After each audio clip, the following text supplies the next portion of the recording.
तर hello guys, तर कशा आहात सगळे? Good afternoon. आणि आजचा व्लॉग हा थोडा रेग्युलर असणार आहे. सो आम्ही उठून थोडा वेळ झाला आणि आता तर ह्यांनी कशा आवरून राहिले. विषय असा आहे की ह्यांना लय लाज वाटते व्लॉग मध्ये वगैरे यायला. मगाशी फोन केलता मम्मींना माझ्या, म्हणजे माझी सासूबाई, जे की माझी खूप फेवरेट आहे.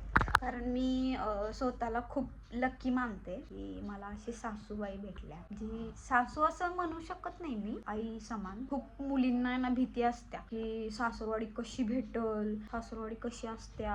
आम्ही लय नशिबान आहे की मला सासूरवाडी अशी भेटली माहेर सारखी. म्हणजे मला तिथे गेल्यानंतर असं वाटतच नाही की मी सासूरवाडीत आहे, म्हणजे सासरी आहे माझ्या. असं माझे घर असल्यासारखंच वाटतंय मला तिथं. आता कसं वाटतंय बघा, पूर्ण लोटून पुसून काढले.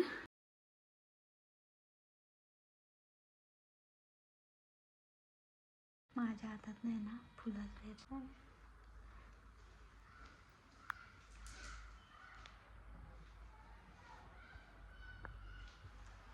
माझ्या हातात नाही ना ते फुल आणलेलं होतं आणि ते वरनं खाली पडले. त्याची माती वगैरे लई पडल्या, नाही का. काहीच बोलत नाहीत मला, काहीच.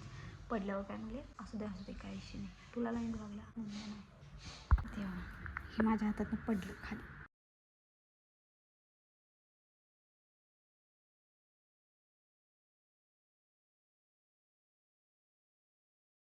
माझं आवडले. मी आणि ह्यांनी आता जाणार आहे कोल्हापूरला. आम्हाला थोडंफार काहीतरी घ्यायचं आहे आणि थोडे काम पण आहे. काम पण करून येणार आहे लगेच. वेळ झालाय भरपूर आम्हाला, त्यामुळं यायला लेट होणार आहे. ह्यांना कधीपासून सांगते लवकर आवरा लवकर आवरा. आता मॅगी बनवावं लागल्यात.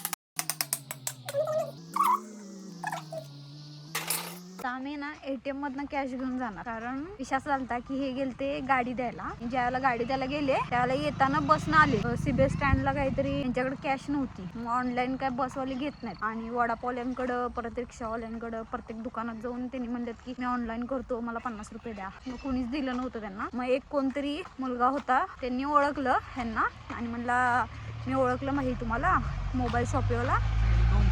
त्यानं मग 50 रुपये दिला ह्यांना. ते घरला आले. त्यामुळं रिस्क नाही लिहिली का हमको, है ना. आता आम्ही माधव रोडला आलोय. थोडं फिरणार आम्ही.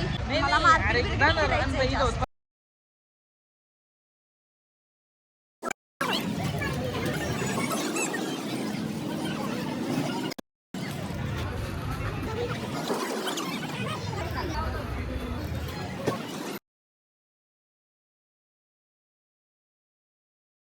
मावशी कितीला? 200 रुपये किलो. आणि चिकू 100ला किलो.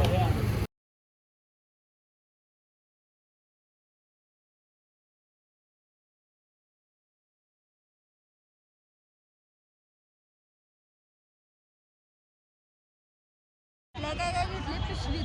त्यांना आलाय कंटाळ पिशवी पकडायला. आता आम्ही महालक्ष्मी मंदिरात आहे. तिथनं आता आम्ही जाणार आहे खाऊ गल्लीत.